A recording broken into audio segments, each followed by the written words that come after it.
We're in the kitchen alone. I don't know if we've done this before. It's Live's Trending in the Kitchen series. We're kicking off with a simple dish that has taken social media by storm and has amassed over 52 million views on TikTok alone. We're going to make it here today and add some of our own little twists. Get ready for baked feta pasta, ladies and gentlemen. We're going to get started by preheating the oven to 400 degrees. While we do that, as our Greek historian, yes, feta cheese. Oh gosh, give me some history. Where does the feta come from, and what milk is it? Goat, sheep? I know it's not a cow. It comes from the sheep and the goat. So it's a hybrid, or it could be either. It can be sheep, but it can be goat and sheep, I believe. Are you speaking Greek? No, there was a little Italian twinge in there. And why is it called feta? Because feta is It's from good. the village of Feta. I don't know, I made that up. So let's start. Sorry, Mom and Dad, I'm an embarrassment. Let's start with so you put the block of feta in the center of the pan, okay? Oh, and then we're going to bake it. It's going to smell so good. Then we put the tomatoes, all right? All around. All around. This is so beautiful, too. It should swim in the tomatoes. We're going to look so fancy. So stores around the world, certainly the country, were sold out of feta. They were on back order because this became so popular. Yeah, and you want to get the real feta made in Greece. FYI, it's the best kind. It's true. I saw on one of the videos That's what the lady on the internet told me last night. Greece or France, they say as well. Okay, yes.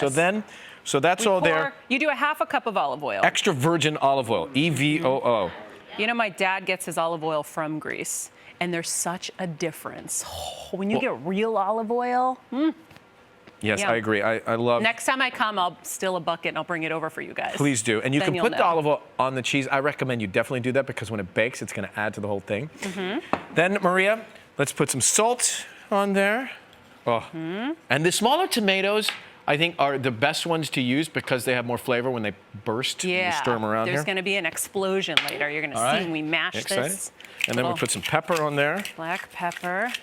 Now, do you make something like this because in your family? Right, I'm going to tell you, when I was researching this, I was a little devastated we hadn't come up with this idea before. It's so easy and it looks so delicious, and I've been drooling at the thought of trying this today, so I'm excited. I'm impressed you did research for this show. That's a first. I did my homework. So we're going to bake this for about 30 to 35 minutes until the tomatoes have burst and the feta has softened, and then we're going to come back and show you what that looks like and what we're going to add to it right after the break. Stay with us. By the way, the Bulgarians are very upset. They said you've not represented their feta. You're going so Greek on them. They're up in arms, and they've got good feta, they say. And the French, they're right behind them saying, come on. Everybody's feta's good, but once you go Greek, you never go back. Okay. Well done. So we're back, right? Our Trending in the Kitchen series. We're back with our Trending in the Kitchen series, Ryan. You are right. We're putting the finishing touches on our baked feta pasta. So feta, literally meaning slice, because it used to come in a big block. And back in the 19th century, when they would slice it and chop it up into brick-sized feta, that's when it kind of became nicknamed feta, and it stuck around the world. Yes, the feta. All right, so while the tomatoes and feta are baking, the pasta was cooking. You want it to be al dente, so not super mushy. I'm going to put this down for you so we can show them how to stir it. Okay. We reserved a half a cup of the cooked water, the pasta water, because it actually helps with the moistness of the dish. And we're going to stir in some of the other ingredients. So I'm going to pour my... Actually, I should put the pasta in first. Are you good over there? Yeah, I'm good. Sorry, it takes me a while to get things out of the oven. Okay, so actually we got to mush up our tomatoes. I don't know where my bigger spoon Stir is, them but up, I'm going to go like this. Stir Burst them? them, mush them, burst them, explode them. Thank God I wore a apron. Okay, so you mush up the feta, you mush up the tomatoes. Hopefully you have a bigger spoon than my little guy. Okay, so you mush them up, you stir it all. Oh, this is so delicious looking. Good. The consistency of that feta, and the brown. I like the cheese brown on the top a little bit too. There we go. A little bigger.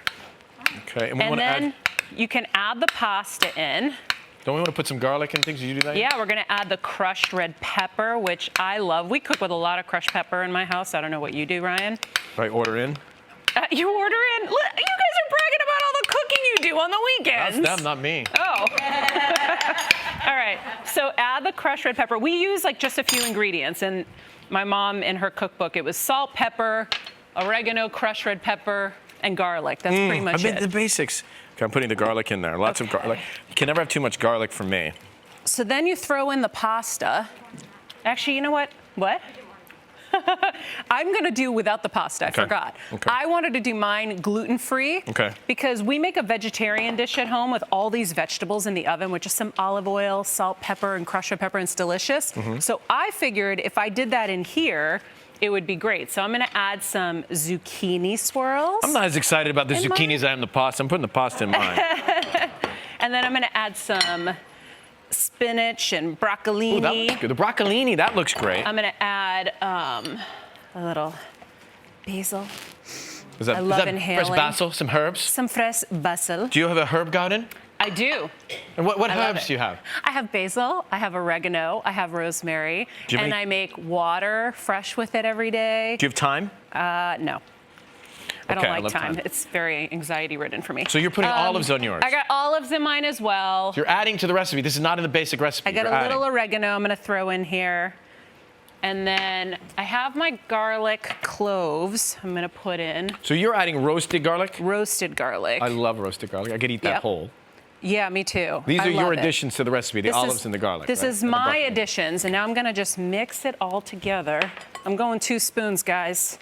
The orange one works. This one works well I'm too. going crazy. Look at how delicious this looks. Is anybody? Yeah, you have an overhead. There we go. Yours this has looks beautiful so color. good. And you know why I did this too? Because I have been really obsessed with getting as many nutrients in my diet as possible and trying to eat different because we're all so like creatures of habit. We eat the same things every day, and your body needs so many different things to work properly.